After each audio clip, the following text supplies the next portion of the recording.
Աստված օրհնի ձեզ ժողովուրդ, մեզ բոլորիս։ Այսպես եմ վերնագրել խոսքը այցելության ժամը։ Կկարդամ Ղուկասի ավետարանից 19-րդ գլխի 38 համարից մինչև 40 հետո կշարունակեմ այդ տողերը։ Սա այն պահն էր, որ Տեր Հիսուսը Երուսաղեմ էր գալիս, արդեն վերջին ժամանակներն էր, որ մոտենում էր նրա խաչվելու ժամանակները։ Եվ երբ որ մտավ Երուսաղեմ, գիտեք հիշեք, ժողովուրդը մեծ ուրախությամբ դիմավորեցին, ճյուղեր էին կտրում եւ դնում ճանապարհին, ոմանք իրենց հագուստներն էին հանում փռում ճանապարհին, որ Տերը էշի վրա հեծնած գալիս էր անցներ այդ ճանապարհով, մեծարում էին Տիրոջը։ Ղուկաս ավետարան 19-րդ գլուխ 38 համարից կարդում եմ մինչև 40-ը,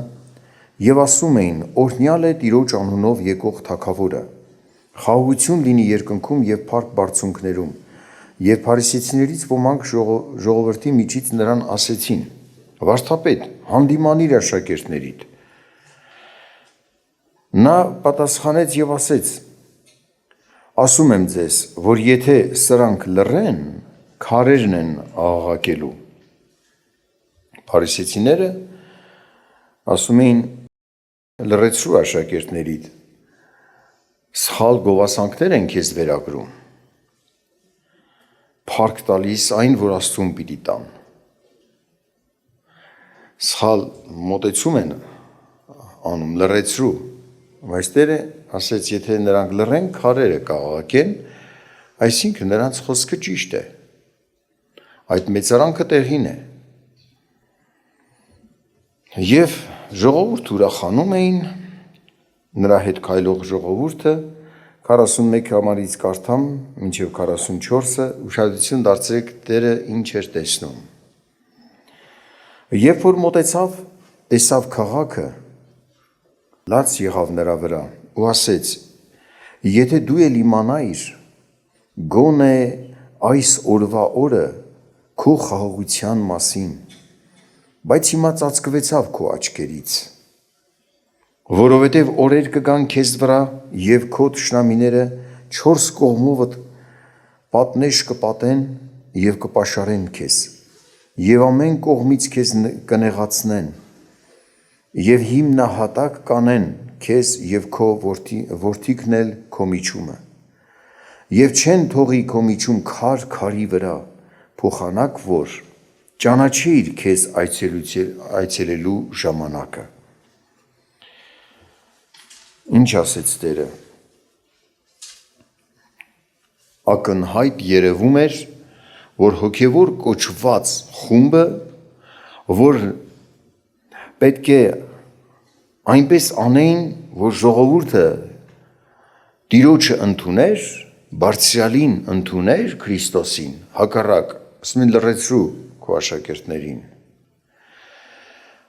Եվ ինչպես գիտեք, հիմնական վեճերը հակառակությունները Տեր Հիսուսի դեմ կեղծ հոգևորներից էր։ Այդ փարիսեցիներ, ժողովրդի առաջնորդներ, քահանաներ, քահանապետներ, հիմնական հակառակությունը Տեր Հիսուսի դեմ դրանցից էր։ Եվ հասկանում էր Տեր Հիսուսը, աշխարհի Տերը, այս ժողովրդի փրկիչը, ինքը, հենց ինքը անձամբ ինքը, այցելել է, բայց իրեն մերժում են։ Այ թե իմանայր, ինչեր լացում ասում է, երանի թե իմանայր, որ այս օրը քեզ այցելեց Աստված, սա քեզ համար խաղաղություն բերելու այց էր, քեզ փրկության այց էր, բայց դու մերժեցիր, այսինքն Քրիստոսին մերժեցին, ճիշտ է, մերժեցին եւ դրա պատճառով մեծ դժվարության հանդիպեցին։ Մարդիկ, որ կեղծ հոգևոր ուսմունքների մեջ են, իրենց միտքը փակ է, Եթե փորձանքի մեջ էլ հայտնվում են, չգիտեն ինչի, տեն ասում ենք մի վատություն արել, բայց Քրիստոս են մերժել։ Գուցե մի աղքատի հաց են տվել, բայց Քրիստոս մերժեցին։ Հասկանում եք ինչ։ Մի Երանի քո այցելության օրը ճանաչեիր, դրա պատճառով օրեր կգան և թշնամիները կշրջապատեն, քեզ քաղաքի վրա էր լացում, չէ՞։ Ուրեմն 69 թվականի կեսերին հռոմեական բանակը եկավ, հռոմեական հիմնական զորապետը, այսօրվա լեզվով ասած զինված ուժերի նախարարը, եկան զորքով շրջապատեցին Երուսաղեմը 69 թվականի կեսերին, 33 թվականներին, չէ՞ մոտարապես Տերը խաչվեց։ Համբերությունը Աստծո, տարիներ հետո, տարիներ անցան, հնարավորություն եղավ նորից ու նորից Երուսաղեմին ընդունելու Քրիստոսին, Քրիստոսի առաքյալների խոսքը լսելու, ընդունելու, բայց մերժեցին, հասան նրան, որ 69 թվականի կեսերին շրջապատվեց քաղաքը, կատարվեց այն խոսքը, ասում է, երբ որ տեսնեք զորքերով քաղաքը շրջապատված, փախեք քաղաքից։ Ուշադրություն դարձրեք, ոնց փախնեին քաղաքից, որ զորքերով շրջապատված է, պատնեշ պիտի անեն։ Հանկարծ լսեցին, որ կայսրը մահացել է։ Եվ զորքը արագ գնաց Հռոմ, որպեսզի կարողանա այնտեղ կարգավորի իրավիճակը, պետական հեղաշրջում չլինի, եւ այդ զորապետը դարձավ հենց կայսր։ 6 ամիս հետո, արդեն 70 թվականին նորից եկան եւ ավերեցին Երուսաղեմը, քաղաքը ավերեցին։ Կատարվեց բառացի Տիրոջ ասածը, քաղաքը այնպես ավերեցին, որ քար քարի վրա չմնաց, որդկանց, ասում, քո որդկանց քո միջում գերեվարեն, կոտորեն ժողովրդին, այդպես էլ եղավ։ Փոխանակ որ ճանաչեր Տիրոջը, իր այցելության ժամը հասկանար, որ խաղաղություն պիտի լիներ։ Եթե ընդունեին Քրիստոսին, դա չէր լինի։ Դա էր ասում Տերը։ Այդ փորձանքը չէր գա։ Դրա համար շատ մարդիկ երբեմն մեղքի պատճառով, ոչ բոլորին, բայց շատերին հանդիպում է մեղքի պատճառով չարիքներ ու չեն նկատում, որ գուցե հենց իրենց մեղքերն էր, որ սթափվեն, զգաստանան։ Արդարին է հանդիպում չարիք, փորձանք։ Ի վերջո Տեր Հիսուսին խաչեցին։ Եթե այսօր մեկ արդար չարչարվի, կասկածես նրա արդար լինելու վրա, Տեր Հիսուսի արդարության վրա չես կասկածում, գիտես, որ նա հարություն է առել։ Եթե արդար չլներ, հարություն չեր առնի։ Արդարին է հանդիպում դժվարություն։ Սակայն տեսնում ես արդարի պահվածքը դժվարության մեջ, ամբարշտի պահվածքը, արդարի հավատարմությունը, աստվածապաշտությունը, ամբարշտի ուրացումը։ Տերը, երբ որ այցելեց քաղաքին 45-46 համարներում, ասում է, տաճար մտավ, սկսեց դուրս հանել նրանում ծախողներին եւ առնողներին, եւ նրանց ասեց. գրված է, թե իմ տունը աղոթքի տուն է, եւ դուք նրան ավազակների այր եք արել։ Մաքրեց տաճարը, որտեղ որ պիտի գային մարդիկ խոսք լսեին, աղոթք անեին, կարգավորեց աստվածապաշտություն։ 47-ում ասում է, ամեն օր սովորեցնում էր նրանց տաճարում։ Մարդկանց աստվածապաշտության այս ընթացքի հնարավորությունը տվեց։ Երբ որ մարդիկ Աստծո խոսքը լսում, ընդունում են, հոգևոր մի արթնություն են ապրում, նրանց համար մտքի լուսավորում է լինում, կարողանում են հասկանալ, որտեղ ինչ անեն, եթե նույնիսկ փորձանք դժվարություն է հանդիպում, ինչպես վարվեն, որ դժվարության մեջ ինչպես վարվեն, Տիրոջ կամքն ինչ է, կամ եթե իրենց խնդիրներ մեղքեր են տեսնում, քննում իրենց անձը, ամեն նորմալ աստվածապաշտ առաջին հերթին իր անձն է քննում, չէ՞։ Բերում են Տիրոջ առաջին, հիշատակում փրկության գործ Աստծո, Քրիստոսի խաչի գործը, խոստովանելով իրենց մեղքերը, հավատում են, որ արդարացան, խաղաղություն ստանում եւ վստահությամբ աղոթում Աստծո պաշտպանություն օրհնությունը խնդրում։ Նորոգեց Աստվածապաշտության այս ընթացքը, սակայն շարունակությունում ասում է նորից վեճ, բայց քահանապետները, դպիրները եւ ժողովրդի գլխավորները ուզում էին կորցնել նրան եւ չէին գտնում թե ինչ անեն, որտեղ բոլոր ժողովուրդը նրանից կախված էր լսելով։ Ժողովրդի ներկայության պատճառով չէին կարողանում իրենց նպատակ իրականացնել, Հիսուսին վնասեին։ Ուշադրություն դարձրեք, Տերը տաճարը մաքրեց, սրբեց, առևտուր էր դարձել տաճարում, կարգավորում էր աստվածապաշտությունը եւ այսօր տեսնում ենք մեզ էր այցելել Տերը եւ օգնում էր, օժնում մեզ, որ տաճարի մեջ առևտուրի այդ հոգին չմտնի, որ շատ տեղեր մտել է։ Քանի անգամներ լսել ենք պարզ մեկնաբանություններ շատ խմբերի սխալ արարմունքի, որ Միլազ աղբերը խոսել է, տվեք կտրվի, շահի հետ կապված թեմաները, որ ավելի շատ է խոսվում դա, քան Քրիստոսի փրկարար գործի մասին։ Արդյոք դա շուկայական հոգեբանությունը չի, որ մտնում է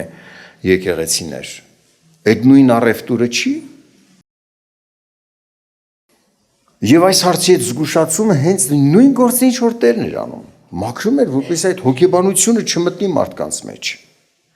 Մարդիկ մեկը մեկին որ ձեռք են մեկնում, անշահախնդիր լինեն, չակնկալեն որևիցե մի բան, այդ շուկայական գաղափարը չլինի իրենց մեջ։ Արդյոք նույն բանը չէ կատարվում մեր եկեղեցում, նույն բանն է, Տիրոջ այցելությունը, սակայն լաց էր լինում քաղաքի վրա, որտեղ ասում ես քաղաքը չհասկացավ իր այցելության օրը։ Սա իր խաղաղության համար էր, իր ապահովության համար էր։ Կգա ժամանակ, որ կկործանվի այս քաղաքը, կպաշարեն եւ կկործանեն։ Կամ այլ հարցերում ուշադրություն դարձրեք, որ երբ որ Տերը այցելում է մեզ, ինչ որ մի սխալ ցույց տալիս, բացահայտում սխալ գաղափար, որպեսզի մենք մեր ձեռքով մեր վրա չարիք չբերենք։ Սակայն մարդիկ դա համարում են հակառակ վեճի թեմաներ։ Հակառակում այս հոգևոր կոչված առաջնորդները, այսինքն կեղծ հոգևորականներ, մտածում էին ինչպես կործանեն Հիսուսին։ Որովհետև իրենց գաղափարներին դեմ էր, հանդիմանում էր նրանց, բայց եթե ընդունեին այդ խրատներն ու հանդիմանությունները, իրենք էլ էին օրհնվելու։ Իրենք էլ կօրհնվեին, չէին մերժվի Տիրոջից։ Ով ընդունում էր ողորմություն, օրհնություն էր ստանում Աստծուց։ Եվ այսօր էլ մարդիկ այդ այցելությունը չպետք է մերժեն, այլ նկատեն։ Մենք էլ պետք է մեր կյանքում եղող օրհնությունները նկատենք։ Կեղծ հոգևորականների աշխատանքը ընդունեցիր, ազդեցություն է գալիս քո վրա։ Կամ մարդիկ այսօր խոսում են իբրև քննադատում, ոնց որ Տեր Հիսուսին, ասում են Տեր, քո խոսքերը խիստ են։ Գիտես գայթակղվեցին մարդիկ։ Ուշադրություն եք դարձնում, Տեր ինչ ասում, եթե այդ գայթակղվող կոչվածները այդ վիճակում մնան, երկինք չեն մտնի, այն տունկը, որ հայրս չի տնկե, պետք է պոկվի։ Եթե այդ վիճակում մնան ու արդարացնում են իրենց, դու խիստ խոսեցիր դրա համար գայթակղվեցի, երկինք չի մտնելու։ Եվ դրա համար մեղադրում էին Տեր Հիսուսին։ Նման մեղադրանքներ այսօր են լինում։ Եվ իրենց նեղվածություն արտահայտում, կարծես թե խիստ վերաբերվեցին, վատ խոսեցին, բայց ուշադրություն չի դարձնում, ինձ այցելեց Տերը, սա իմ խաղաղության օրն էր, Երանի ճանաչեիր Երուսաղեմ քո խաղաղության օրը, Որ այս այցելությունը, որ քո խաղաղության համար էր, կործանումը չէր գա, չարիքը չէր գա քո վրա։ Շատերը հակառակ իրենց ձեռքով իրենց կործանելու ճանապարհ են բռնել։ Եվ իրենց բարիքանողին թշնամի համարում։ Նույնիսկ իրենք դառնում թշնամի։ Նույնիսկ իրենք շրջապատի մեջ սկսում են հակառակ խոսել այն մարդու հանդեպ, որ իր բարեկամն է, որ իրեն օգնողն է։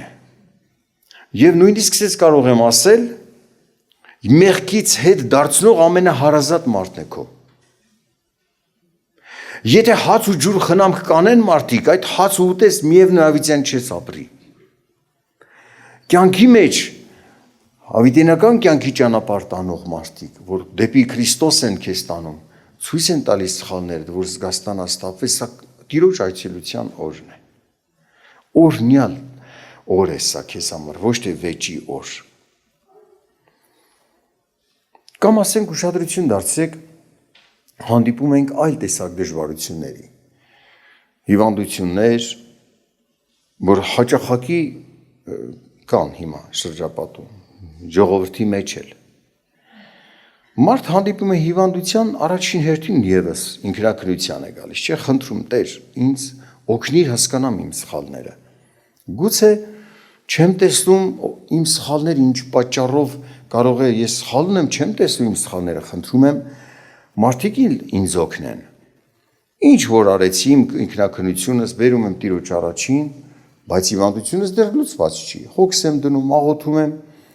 ենթադրենք, էլի չլուծվեց։ Չառողջացա։ Ուշադրություն դարձրեք, Աստված բարիք է արել ողջ մարդկությանը, թե հավատացյալ ժողովրդին, թե անհավատ ժողովրդին, բժշկակ գիտություն տվել է։ Շատ բաներ կարողանում են բժիշկներ տեսնել, վտանգներից հետ պահել մարդուն։ Սա էլ Աստծո օրհնությունը մարդկությանը։ Ինչպես դու կանգնում ես հայելու առաջ եւ կարողանում ես քո արտաքինը տեսնել, քո հիվանդության շատ պատճառներ դու չես կարող քո աչքերով տեսնել, հայելով տեսնել։ Բժշկական այսօր հնարավորություններ կամ որոշակի հնարավորություններ, որ նայում ես, օգնում են մարդկանց։ Բայց չգիտես ինչու, դա էլ է բարիք։ Չգիտես ինչու ժողովրդի մեջ կա թե անտարբերություն է, թե ինչ միազդեցություն, որ կարող է ուղղակի ստուգման գնալ, մի հատ տեսնել իր հետ ինչ է կատարվում, չէ, ես դավանում եմ։ Մեկ ասում է ես դավանում եմ, առողջ եմ, բայց հիվանդ է ու չի դզվում։ Մեկ ասում է ես վախենում եմ բժշկի հետ համ։ Վախենաս չվախենաս, հիվանդությունից վախեցիր։ Հիվանդությունը քեզ վնասում է։ Սա դիմել ես Տիրոջը, ծարավեիր, բաժակով ջուրը դիմացը դրած է, խմի։ Եթե հասանելի մի բան կա, որ Տերը արդեն տվել է, գուցե հենց այդ հասանելի ճանապարհով է որոշել Տերը քեզ բժշկի։ Ինչ է այդ միտքը, ինչի հիման վրա ես դու փախնում բժշկից։ Դե ատամը ցավում է, ասա դավանում եմ կամ վախենում եմ, թող հասնի ցավ այնքան, որ դառնա մի հատ բորբոքման պատճառ կամ էլ արյան վարակ ստեղծի, մեռավ, ասում են արյան վարակից մեռավ, ատամը ցաված, բորբոքումը խորացավ, արյան վարակ եղավ, մեռավ, բախ ջահել գնաց։ Այ բալամ, կա հնարավորություն, հասանելի էր, ինչի չարեցիր։ Դա հենց քո խնդրանքի պատասխաններից մեկն է այդ ճանապարհը։ Հասկանում եմ, բաներ կա, որ պետք է զգուշանալ։ Հասկանում եմ, որ մարդիկ ամեն ինչում չեն վստահում,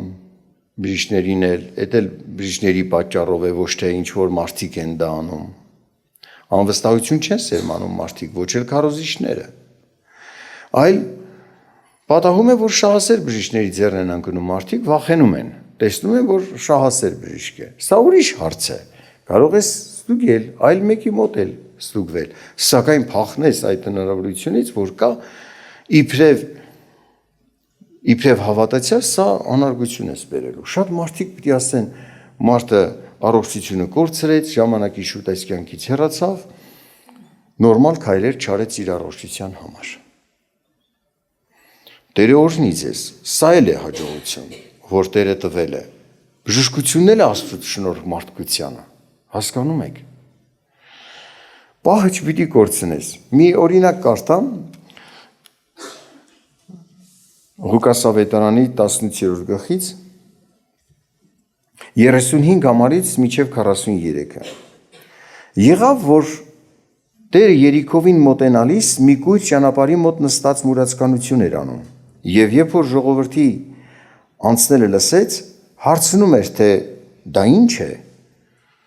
Պատմեցին նրան, թե Հիսուս Նազովրեցին է անցնում,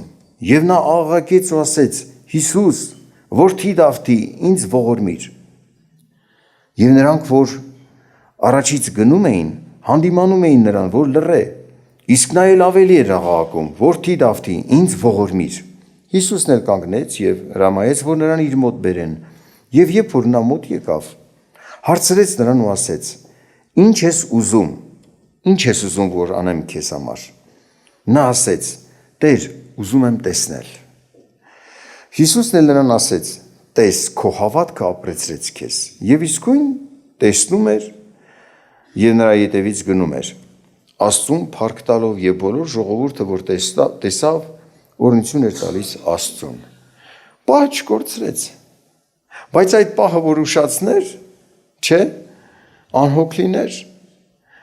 Տիրոջ ողորմություն, օրհնություն չէր ստանա։ Տերը այսօր շատ օրհնություններով լցրել է մեր շրջապատը։ Մեզ համար խնամք անում է նաև այս հարցում։ Դրա համար մենք դա պետք է նկատենք եւ հոգեվոր հարցերում, եւ ֆիզիկական առողջության հարցերում, երբ որ Տիրոջ օրհնությունը լինում է, մարդը չպիտի մի կողմ դնի, այսպես ասած, անտեղի մերժի, անհիմն մերժի։ Երբեմն նայում ես, լսում ես մարդու առողջության խնդիր ունի, բժիշկը շատ անհանգստանում է, կան մարդիկ իրոք սրտացավով են, անհանգստանում է, վտանգ է տեսնում, բայց վատառողջ մարդը ինքը դեռ խորացված չի տեսնում ցավեր, ինքը հանգիստ է, բժիշկն է անհանգիստ։ Այդ բժշկի անհանգստությունը տեսնելով մտածում է հաստատ ուզում է իմ առողջության հաշվին փող աշխատել։ Կան մարդիկ, այո, որ աշխատում են այդպես։ Բայց կան մարդիկ, որ այդպես չեն։ Իրոք հոգ են արել։ Դրա համար չպետք է մարդ ծայրահեղության մեջ ընկնի, ճիշտ մոտենա հարցին։ Աստված իմաստություն տա մեզ, սա էլ է Աստծո օրհնություն։ Եղել է շատ մարդկանց, խրատել ենք ասել, այս հարցով դու հոգ արա, անտարբեր ես եւ օր կգա էլ հետ չես կարա բերես քո առողջությունը։ Աստված ձեզ օրհնի ժողովուրդ։ Ամփոփ ասած Տիրոջ բարի խրատը եւ մեր հոգեվոր հարցերում վերականգնվելու, մեր սխալները տեսնելու, սա Տիրոջ այցն է մեզ։ Մեր կյանքի առողջության հարցում հոգանելը Տիրոջ միտք տա, առաջնորդի, դուր բացի հաջողություն ունենա, սա այսօ ներկայությունը, խնամքն է, օրհնությունն է։ Տերը ձեզ իմաստություն տա, ամեն ինչում ճիշտ կարողանաք վարվել։ Այսքանը։ Տերը ձեզ օրհնի։